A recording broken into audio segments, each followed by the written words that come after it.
কান্তজি বিগ্রহের 271তম যাত্রা উপলক্ষে বিশেষ করে হিন্দু ভক্তবৃন্দের যে র্যালিটা হবে নৌপথে, নৌযাত্রা বা নৌবিহার, তার আমরা সম্পূর্ণ প্রস্তুতি ইতিমধ্যে গ্রহণ করেছি এবং প্রচুর হিন্দু ভক্তবৃন্দ যারা আছেন তারা এই যাত্রাপথে সামিল হবেন। প্রায় 37টি ঘাটে এই নৌবিহার সাময়িক সময়ের জন্য থামবে এবং সেখানে আনুষ্ঠানিকতা শেষে এই কান্তজির মন্দির থেকে 37টা ঘাট অতিক্রম করে আমাদের সাদুরঘাট দিনাজপুর শহরে পৌঁছবে এবং সেখান থেকে আবার পদযাত্রা করে দিনাজপুর রাজবাড়ি যে সেইখানে সেই মন্দিরে এই বিগ্রহ পৌঁছবে।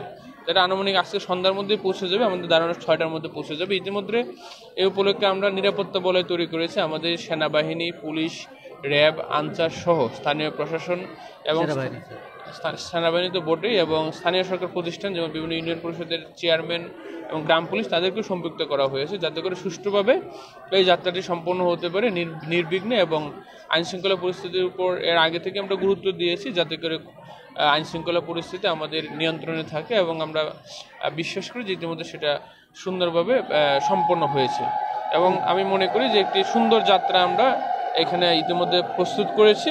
কোনো রকম সমস্যা ছাড়া নির্বিঘ্নে এই যে বিগ্রহের যাত্রাটি সম্পন্ন হবে। ধন্যবাদ।